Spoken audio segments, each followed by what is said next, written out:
primera herencia, que es la de acceso al financiamiento en un contexto de informalidad y nanoempresas. El caso de localidades perimetropolitanas de la Ciudad de México, que presenta Óscar Rodríguez Medina, Elías Alvarado Lagunas y Mario Sánchez Silva, de la Facultad de Contaduría y Administración, de la Universidad Autónoma de Nuevo León y del Instituto Politécnico Nacional, respectivamente. Bueno, muy buenos días a todos. En el marco del Congreso Internacional de Economía Financiera y Administración de GES 2023, agradezco la oportunidad de presentar el siguiente trabajo en conjunto de los doctores Elías Alvarado Lagunas, de la Universidad Autónoma de Nuevo León, el doctor Mario Sánchez Silva, aquí presente, del Instituto Politécnico Nacional, y de un servidor, Óscar Rodríguez Medina, de la Universidad Nacional Autónoma de México. Además, agradezco y reconozco a los organizadores, el doctor Francisco López Herrera, la doctora Marisa Martínez Pris y el doctor Armando Sánchez Vargas, precisamente como organizadores de este congreso. Sin más preámbulos, voy a dar inicio a la presentación. Como dije, es un trabajo conjunto, cuyo nombre es, el nombre de la ponencia es Acceso al Financiamiento en un contexto de informalidad y nanoempresas. El caso de las localidades perimetropolitanas de la Ciudad de México. Presenta un servidor, Óscar Rodríguez Medina. Entonces, el objetivo de esta investigación fue, porque ya está concluida, fue determinar las variables que influyen sobre la preferencia por la formalidad o la informalidad de las nanoempresas en localidades en la localidad perimetropolitana de Milpalta, en la Ciudad de México. Esta localidad es una alcaldía que está ubicada en el sureste de la Ciudad de México y vamos a ir caracterizándola poco a poco. Para iniciar, me gustaría decir cuáles son las localidades perimetropolitanas. En términos muy generales, las localidades perimetropolitanas son aquellas con menos de 2.500 habitantes y estas pueden ser satélite o dispersas. En la zona metropolitana del Valle de México existen 54% de localidades satélite y 46% localidades dispersas. Significa que más de la mitad de las localidades perimetropolitanas de la zona metropolitana del Valle de México invaden suelos de conservación, consumen bosques y o zonas de cultivo. Y el resto, como dije, simplemente están caracterizadas por el hecho de que se ubican a una distancia a más de 4 kilómetros a la redonda de algún polígono urbano. ¿Okay? Continuando con la caracterización de las localidades perimetropolitanas, en la Ciudad de México ahora, solamente considerando la Ciudad de México, existen 599 localidades rurales, ¿no? Aquellas que son perimetropolitanas se empiezan a caracterizar por ser de condiciones rurales, que tienen menos de 2.500 habitantes, y además se empiezan a asociar con esquemas de productividad bajos, ¿no? En la Ciudad de México dijimos que habían casi 600 localidades rurales, es decir, de menos de 2.500 habitantes, y casi el 40% de ellas están en la alcaldía de Milpalta. El 89% de ellas corresponde a asentamientos muy pequeños. Podemos ver que son solamente asentamientos de entre 1 a 249 habitantes. Entonces, vamos ya caracterizando el objeto de estudio o la localidad objeto de estudio de esta investigación. En la alcaldía de Milpalta persisten actividades económicas principalmente agropecuarias. Es decir, son cultivos agrícolas y la producción de algún tipo de ganado.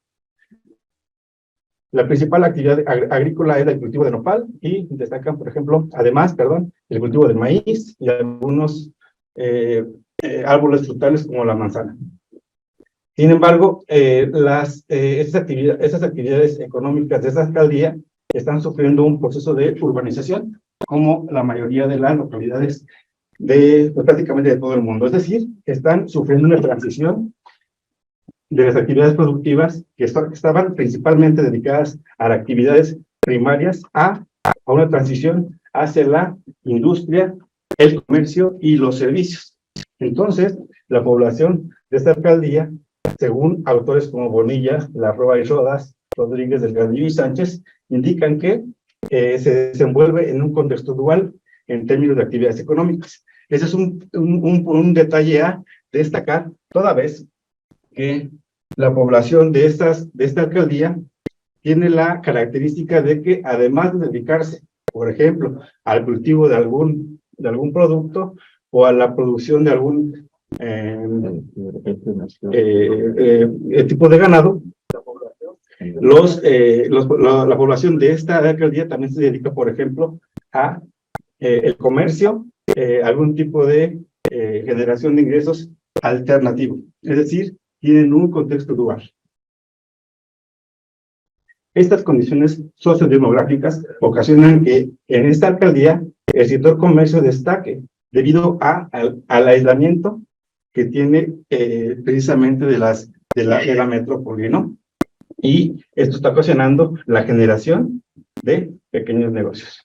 Generalmente estos pequeños negocios son establecimientos que surgen en un contexto de informalidad, ¿no? Y además de que están inmersos en la informalidad, tienen la característica de que son unipersonales, es decir, están administrados, están organizados, realizan todas las actividades de una empresa o de una organización solamente una persona. Ese es el concepto de la nanoempresa. Entonces, es posible argumentar que la generación o la creación de nanoempresas, de pequeños negocios, genera procesos de informalidad y se detecta que esta generación de ese tipo de nanoempresas está en función de condiciones de desempleo, de condiciones de desempleo precario, difícil acceso a algún tipo de empleo, etcétera, ¿no? O bien también puede ser que surjan con base en la decisión de obtener ingresos alternativos. Una característica adicional de las nanoempresas es que los ingresos están en función de su propio desempeño. ¿Qué quiere decir eso? Y quiero llamar mucho la atención de esto porque es relevante. Me refiero a que, dado que solamente una empresa una persona es la encargada de todas las actividades de esta organización, esta persona va a poner todo su empeño, va a dedicarse al máximo para mantener a su organización en el mercado. Porque, como dijimos, su origen es el desempleo o dificultades de acceso a ingresos. Por lo tanto, ellos van a poner todo su empeño para garantizar su permanencia en el mercado. Entonces, ¿cuáles son las funciones de las localidades perimetropolitanas? Básicamente es una interconexión bidireccional y que tiene que ver con el tipo de suelo entre el campo y la ciudad. El INEGI, en 2017, asocia el sector agropecuario, es decir, la principal actividad de nuestra localidad, objeto de estudio, como el sector agropecuario, que son procesos de baja productividad. Sin embargo, también hay que llamar la atención de que las relaciones de proximidad entre los productores urbanos y los consumidores metropolitanos es muy fuerte y genera flujos de efectivo considerables. ¿En qué sentido?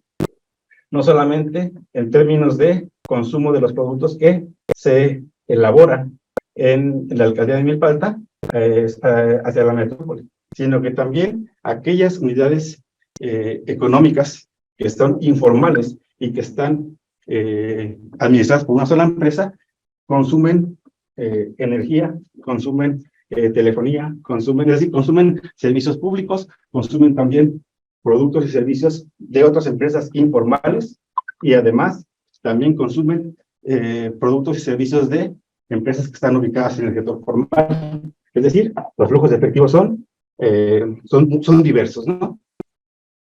Entonces, en términos de acceso al financiamiento de las nanoempresas, como ya se mencionó, están inmersas en la informalidad. Esta condición, por supuesto que les restringe el acceso a los productos y servicios de la banca comercial tradicional. Toda vez, y esta condición ejerce riesgos de los mercados financieros sobre ese tipo de unidades, porque es muy difícil o es limitante su acceso a estos servicios, ¿no? Y es determinante el financiamiento. ¿Por qué? Porque en tanto la gestión, la creación, la gestión, la operación y la administración de las organizaciones, sobre todo en aquellos casos en las que, perdón, en las fases de iniciación, ¿no? El financiamiento es fundamental.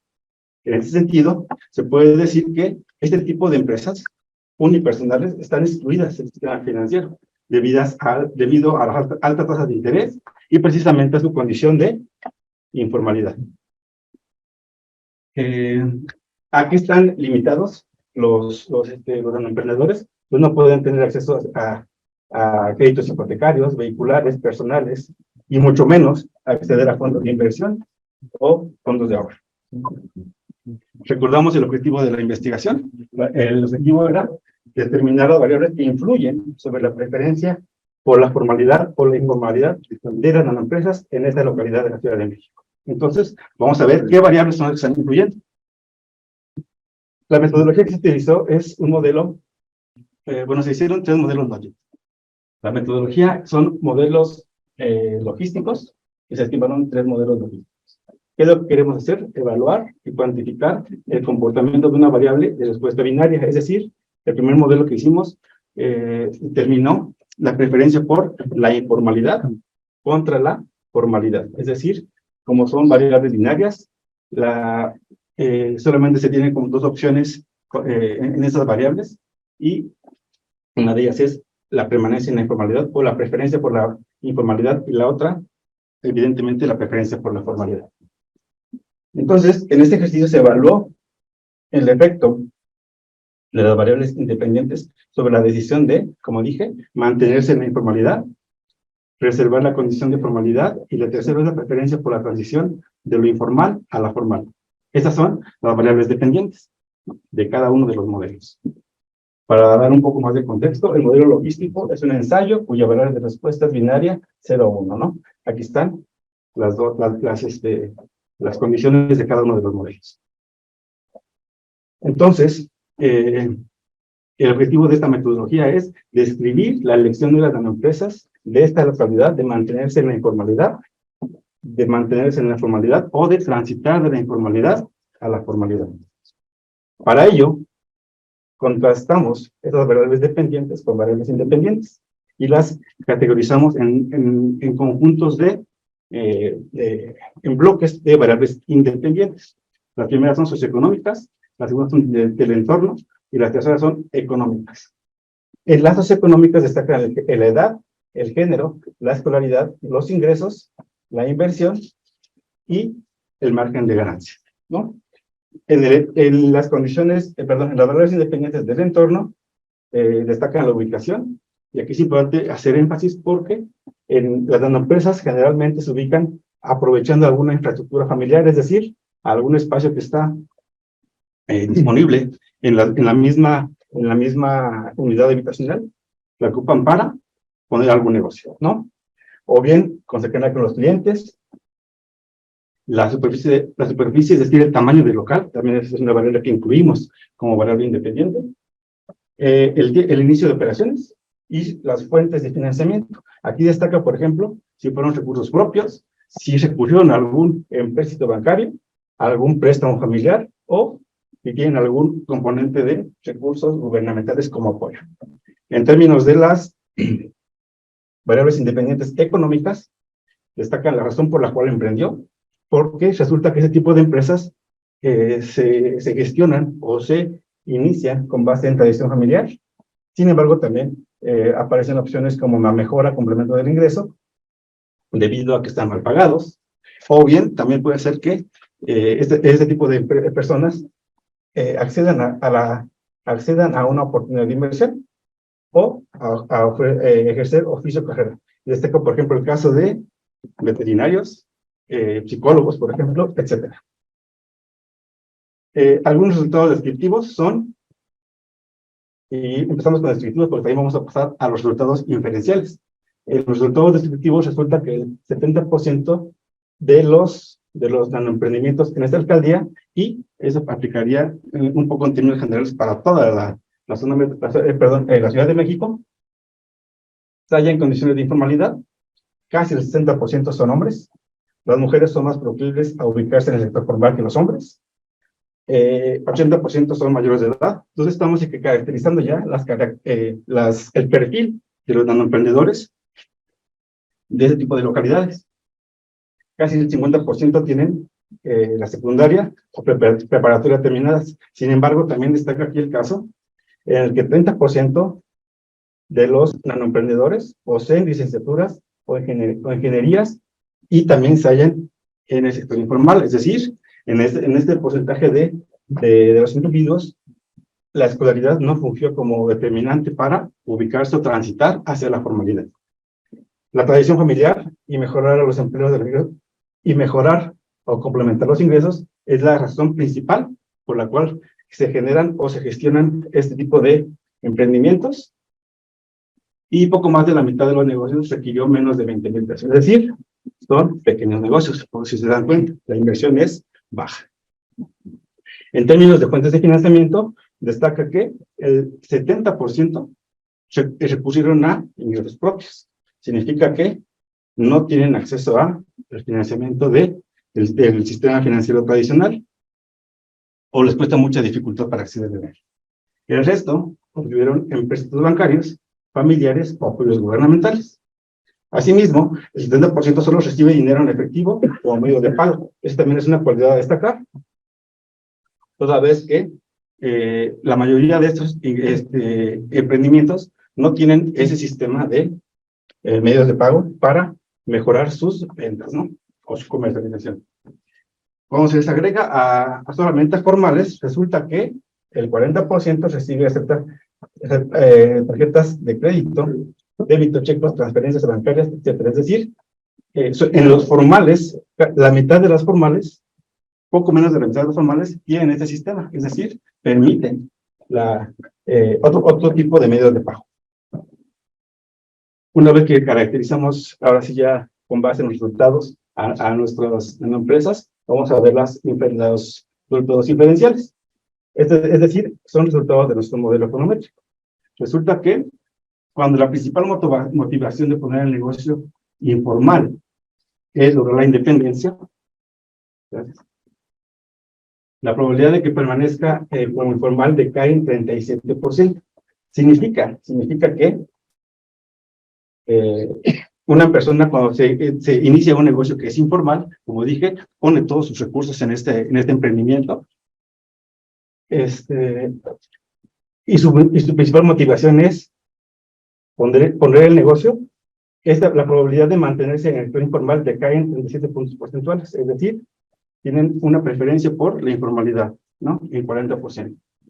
Cuando los ingresos mensuales de las empresas son entre 2,700 a 6,700 pesos, la probabilidad de preferir el sector informal se reduce en 19 puntos porcentuales. Esto quiere decir que entre más grandes son los ingresos, las empresas prefieren el sector formal, ¿no? ¿En cuántos puntos porcentuales? En 20%. Asimismo, cuando la rentabilidad es superior al 50%, la preferencia por la informalidad aumenta en 18 puntos porcentuales. Esa es una característica muy peculiar, porque resulta que cuando las empresas que son informales empiezan a obtener ingresos superiores al 50%, uno pensaría que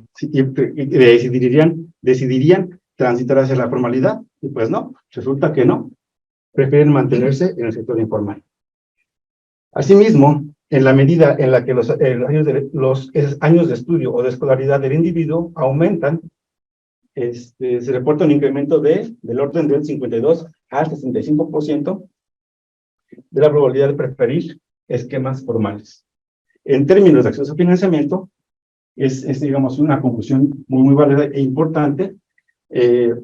Cuando se incrementa el monto de la inversión inicial, es decir, cuando más recursos se ponen para emprender un negocio, hay una reducción de 12 puntos porcentuales de la probabilidad de preferir la informalidad. Es decir, entre más ingresos se pongan como inversión para crear un nuevo emprendimiento, la informalidad o la preferencia por la formalidad va a reducirse.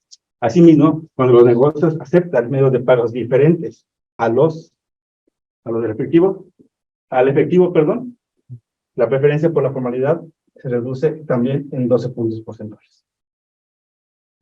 Finalmente, esto ya es para los econometristas que quieran verificar las especificaciones del modelo. Tenemos precios cuadrados de Hayden del orden del 13%, de 21%, de 13% en cada uno de los modelos. Este es el modelo de por la informalidad, preferencia por la formalidad y de la transición de la informalidad a la formalidad. La correcta especificación es 63%, 76 y 73. El Hosmer and Lemon Show es negativo y tiene estas características. La varianza de la BIF, perdón, es menor que 10, es decir, no tenemos presencia de variables independientes que sean se me olvidó la palabra. Combinaciones lineales de alguna otra variable independiente. ¿Ok? Y generalmente son las conclusiones. Por aquí termino. Muchas gracias.